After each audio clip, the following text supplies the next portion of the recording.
அன்பானவர்களே, தமிழக அரசியல் வரலாறு என்ற தொடருக்கு உங்களை அன்புடன் வரவேற்கின்றேன். போன வீடியோவில் ஆரியத்துக்காக எப்படிலாம் உதவி செஞ்சார் எம்ஜிஆர் அப்படிங்கிறதையும், தமிழ்நாட்டுக்கு வந்த இந்திரா காந்தி மீது கொலைவெறி தாக்குதலில் ஈடுபட்ட திமுக மறுபடியும் இந்திரா காந்தி கூட கூட்டணி வச்சு தேர்தலில் வெற்றி பெற்றுச்சு அப்படிங்கிறதையும் பார்த்தோம். அதுக்கப்புறம் தமிழக அரசியல் வரலாற்றில் என்ன நடந்துச்சு அப்படிங்கிறத இந்த வீடியோவில் பார்க்கலாம். நாடாளுமன்ற தேர்தலில் ஏற்பட்ட தோல்வியின் காரணத்தால் அதிமுகவுடைய சட்டமன்ற உறுப்பினர்களையும் அமைச்சர்களையும் கட்சியுடைய மூத்த மற்றும் முக்கிய தலைவர்கள் எல்லோரையும் அழைச்சி பேசினார் எம்ஜிஆர். முக்கியமாக அரசு அதிகாரிகள்கிட்ட பேசினார். ஒரு விஷயம் அவருக்கு புரிஞ்சிச்சு. மக்களவைத் தேர்தல் தோல்விக்கு காரணம் எதிர்க்கட்சிகள் அமைத்த பலமான கூட்டணி மட்டும் அல்ல, விவசாயிகளுடைய பிரச்சனைகளை அரசு கையாண்ட விதமும் கூட. குறிப்பாக துப்பாக்கிச்சூடு சம்பவம் அதிருப்தியை ஏற்படுத்தி விட்டதாக சில அமைச்சர்கள் கூறினாங்க. அரசு ஊழியர்கள் மற்றும் என்ஜிஓக்கள் பிரச்சனைகளை இன்னும் கொஞ்சம் நாசுக்காக நல்ல விதமாக கையாண்டிருக்கலாம் அப்படின்னு ஒரு சில அதிமுக தலைவர்கள் சொன்னாங்க. அதுபோக கட்டுக்கடங்காமல் உயர்ந்த விலைவாசிகளை கட்டுப்படுத்தி இருந்தாலும் தோல்வியோடைய வீரியத்தை குறைச்சிருக்கலாம் அப்படின்னு எம்ஜிஆருக்கு சில நெருக்கமான அதிகாரிகள் சொன்னாங்க. மேலும் மதுவிலக்கை அமல்படுத்தக்கூடிய விஷயத்திலையும் அரசு கெடுபிடிகளை காமிச்சிச்சு, அதுவும் மக்களிடையே அதிருப்தியை ஏற்படுத்தி இருக்கலாம் அப்படிங்கிற கருத்தும் கூடவே வந்து சேர்ந்துச்சு.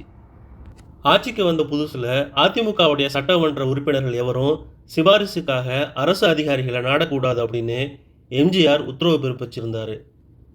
அதன் காரணமாக அதிகாரங்கள் எதுவும் இல்லாமல் வெற்று பதவிகள் இருப்பது போல அதிமுகவுடைய சட்டமன்ற உறுப்பினர்கள் கருதுனாங்க.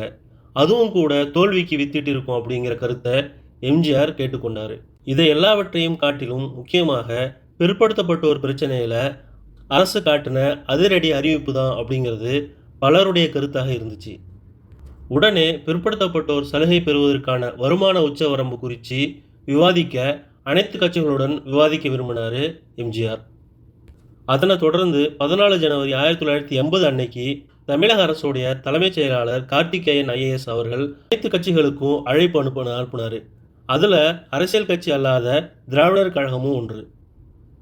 அரசோட அழைப்பை ஏற்றுக்கொள்வதில் திமுகவுக்கும் திகாவுக்கும் இடையே கருத்து வேறுபாடுகள் முளைச்சிச்சு. பிற்படுத்தப்பட்டோர் பிரச்சனைக்கு தீர்வு காணும் நோக்கத்துடன் எம்ஜிஆர் அரசு கூட்டுகின்ற ஆலோசனை கூட்டத்தில் கலந்து கொள்வோன்னு அறிவித்தார் திராவிட கழகத்துடைய பொதுச் செயலாளர் கி வீரமணி. ஆனால் அதிமுக அரசு போடுகின்ற நாடகத்தில் திமுக ஒரு பாத்திரமாக இருக்காது. அதே நேரம் 19 ஜனவரி 1980 அன்னைக்கு திமுகவுடைய செயற்குழு கூடி பிற்படுத்தப்பட்டோர் நலனை மீட்டெடுக்கும் போராட்டம் பற்றி விவாதிக்கும் அப்படின்னு அறிவித்தார் திமுகவுடைய தலைவர் கலைஞர் கருணாநிதி.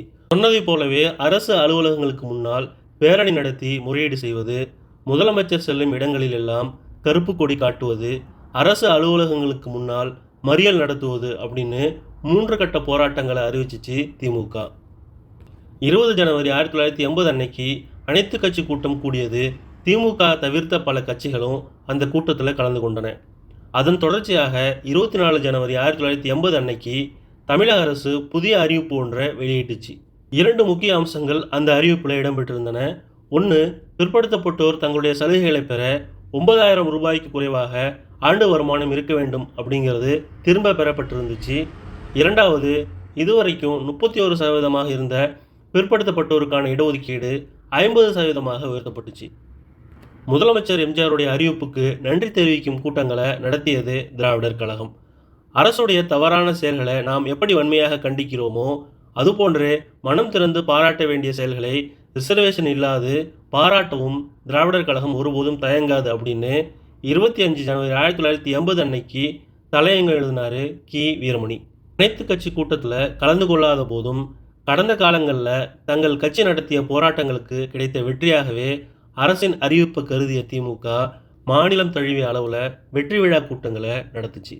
அடுத்தது, மதுவிலக்கு விஷயத்தில் அதிமுக அரசு காட்டிய கெடுபிடிகளை தளர்த்தும் முடிவுக்கு வந்தார் எம்ஜிஆர். அப்போது மது அருந்துவதற்கு 40 வயது ஆகியிருக்க வேண்டும் அப்படிங்கிற விதி அமலில் இருந்துச்சு. அதனை 30 தளர்த்தினார் எம்ஜிஆர். மேலும் அதற்கான மருத்துவ சான்றிதழ் எதுவும் தேவையில்லை அப்படின்னு அறிவிக்கப்பட்டுச்சு. தனியார் விடுதிகள், ஹோட்டல் அறைகளில் மது அருந்தினால் காவல்துறையின் மேல் நடவடிக்கை எடுக்காது அப்படிங்கிற ஒரு அறிவிப்பும் வெளியாச்சு. ஆக மக்களுக்கு இருந்த அதிருப்திகளை எல்லாம் ஒவ்வொன்றாக அகற்ற முடிவு செஞ்சார் எம்ஜிஆர். அது அவருடைய அறிவிப்பில் வெளியாச்சு. ஆனால் அதிமுக அரசை கலைக்க முடிவுக்கு வந்திருந்துச்சு இந்திரா காந்தியுடைய காங்கிரஸ் அரசு.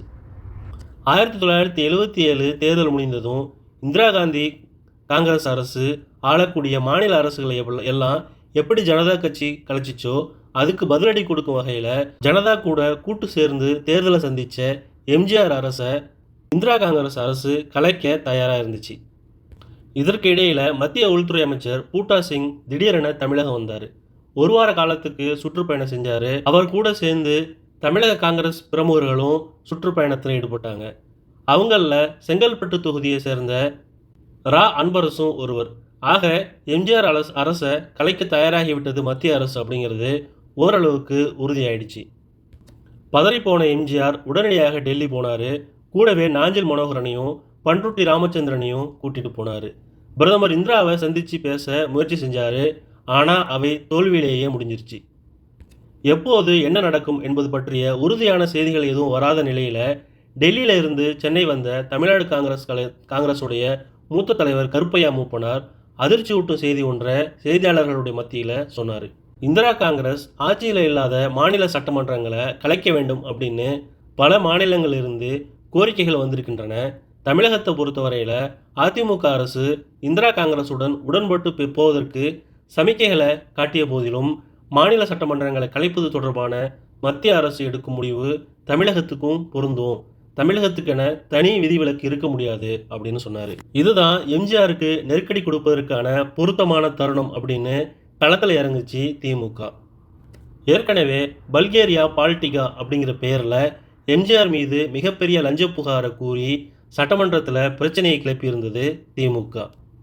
குறிப்பாக 3ஆம் தேதி 1979 நவம்பர் அன்னைக்கு சட்டமன்றத்தில் பேசின கருணாநிதி பல்கேரியா நாட்டில் இருந்து கப்பல் வாங்குவது தொடர்பாக 4 கோடி ரூபாவை லஞ்சமாக கேட்டதாகவும் அதற்காக முன்பணமாக 1 கோடி ரூபாவை எம்ஜிஆர் வாங்கியதாகவும் குற்றம் சாட்டினார்.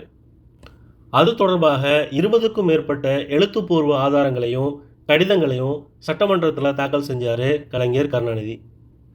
அந்த குற்றச்சாட்டுகளுக்கு பதிலளிக்கும் வகையில் பேசின எம்ஜிஆர் எவ்வளவு பலவீனமான இயந்திரத்தை வைத்துக்கொண்டு ஆட்சி நடத்துகிறோம் என்பதற்கு எதிர்க்கட்சி தலைவர் காட்டிய ஆதாரங்களே சான்று அப்படின்னு சொன்னார். உடனே எழுந்த கருணாநிதி கப்பல் பேர ஊழல் பற்றி உச்சநீதிமன்ற நீதிபதியை வைத்து விசாரிக்க அரசு தயாரா அப்படின்னு கேள்வி எழுப்பினார். அதற்கு எம்ஜிஆர் சம்மதித்த போதும் விசாரணை ஆணையம் எதுவும் அமைக்கப்படலை. ஆனாலும் பல்கேரியா பாலிட்டிகா கப்பல் வாங்கும் முயற்சியே நிறுத்தப்பட்டு விட்டது. இது தன்னுடைய தொடர்ச்சியான முயற்சிகளுக்கு கிடைச்ச வெற்றியாக கருதினார் கலைஞர் கருணாநிதி. அதுக்கப்புறம் அதிமுக அரசின் மீது மேலும் சில குற்றச்சாட்டுகளை உள்ளடக்கிய பட்டியல் ஒன்றை ஆளுநர்கிட்ட ஒப்படைச்சார் கலைஞர் கருணாநிதி. 17 பிப்ரவரி 1980 அன்னைக்கு பிரதமர் இந்திரா காந்தி தலைமையில் மத்திய அமைச்சரவை அவசரமாக கூடி விவாதம் செஞ்சிச்சு. அதன் தொடர்ச்சியாக 9 மாநில அரசுகள் கலைக்கப்பட்டன. அவற்றில் தமிழ்நாடு அரசும் ஒன்று. இதுக்கப்புறம் தமிழக அரசியல் வரலாற்றில் என்ன நடந்துச்சு அப்படிங்கிறத அடுத்த வீடியோவில் பார்க்கலாம். நன்றி, வாழ்த்துக்கள்.